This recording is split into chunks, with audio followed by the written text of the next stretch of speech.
Hi friends, इस video में हम रिकॉन्स्टिट्यूशन ऑफ पार्टनरशिप देखने वाले हैं। नए सिलेबस के हिसाब से हमें 3 टॉपिक दिए गए हैं। पहला है एडमिशन ऑफ पार्टनर, दूसरा है रिटायरमेंट ऑफ पार्टनर और तीसरा है डेथ ऑफ पार्टनर। इस वीडियो में हम सबसे पहले रिकॉन्स्टिट्यूशन ऑफ पार्टनरशिप के बारे में थोड़ी जानकारी लेंगे। Meaning of reconstitution of partnership. The reconstitution of partnership primarily involves changes in the form of partnership.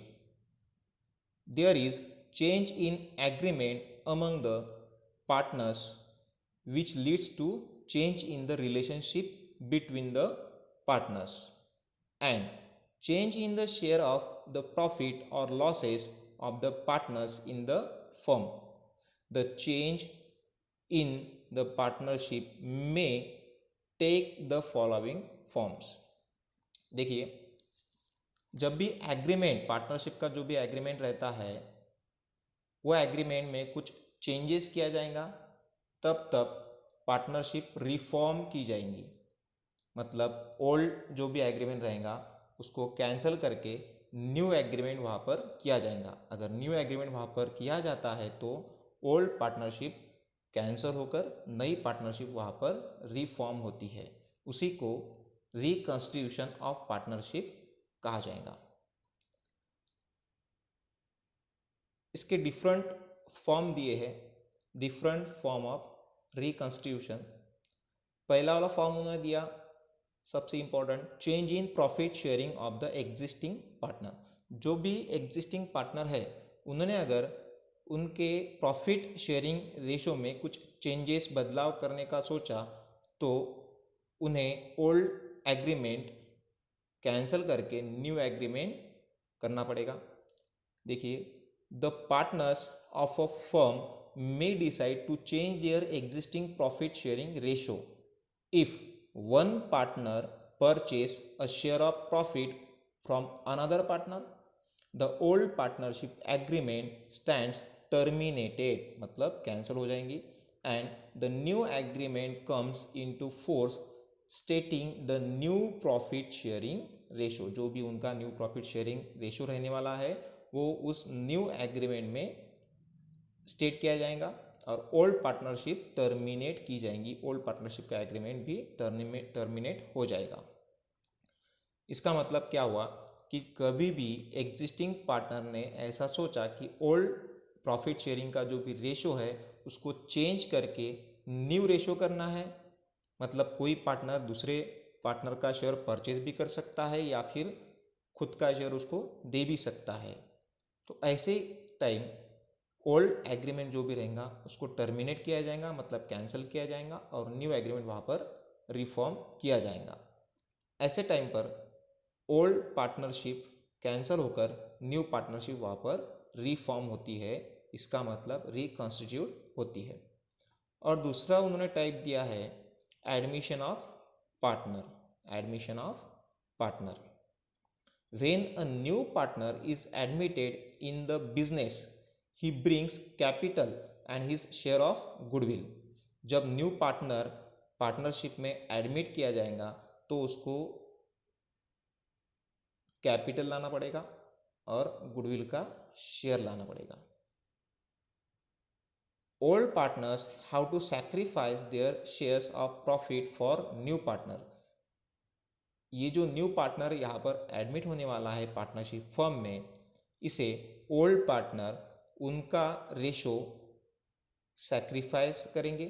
उनका रेशो उनको सैक्रिफाइस करके उनका प्रॉफिट जो भी हिस्सा आने वाला है वो हिस्सा सामने वाले को देंगे, जो भी न्यू पार्टनर वहाँ पर आने वाला है। इसका मतलब ये हुआ कि ओल्ड रेशो कैंसिल होके न्यू रेशो वहाँ पर क्रिएट हो रहा है और न्यू रेशो अगर क्रिएट होता है तो ऐसे टाइम पर वापस एग्रीमेंट में चेंज करने वाले हैं। So the partnership agreement changes, partnership agreement again changes.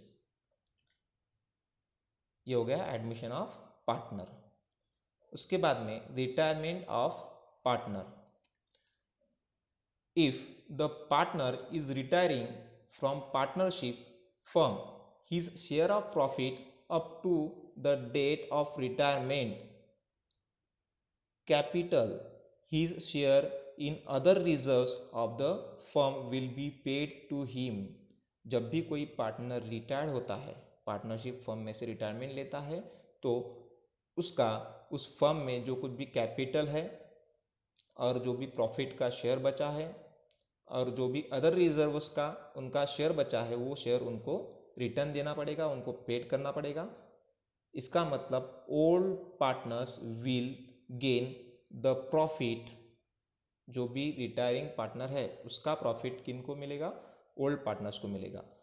There will be change in the profit sharing ratio. इसका मतलब वापस एग्रीमेंट में चेंज, एग्रीमेंट में बदलाव करना पड़ेगा। ओल्ड एग्रीमेंट कैंसिल करके, टर्मिनेट करके न्यू एग्रीमेंट वापस रिफॉर्म करना पड़ेगा। इसका मतलब रिकंस्टिट्यूशन ऑफ पार्टनरशिप वापस से आ गया। ये हो गया रिटायरमेंट ऑफ पार्टनर। और चौथा यहाँ पर टाइप दिया है death of partner. Death of partner, अगर किसी पार्टनर की डेथ होती है तो ऐसे टाइम पर जो डिसीज पार्टनर है उसको उसका शेयर, कैपिटल का शेयर, रिजर्व का शेयर, प्रॉफिट का शेयर उनको देना पड़ेगा। अभी उनको ना देते हुए उनके जो भी लीगल हेयर रहेंगे उनको हम लोग ये शेयर रिटर्न करने वाले हैं। The partner is going out of business due to death, his legal heir will get the partner's share in the business. Share of profit of the continuing partners will change and old partnership agreement comes to an end. old partnership agreement जो है वो cancel करके new agreement यहाँ पर करनी पड़ेगी। इसका मतलब reconstruction of partnership. In short, अगर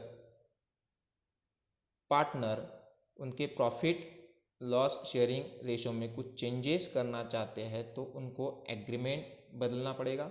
अगर एग्रीमेंट बदलता है तो इसको हम लोग बोलेंगे reconstruction of partnership. Reconstruction of partnership.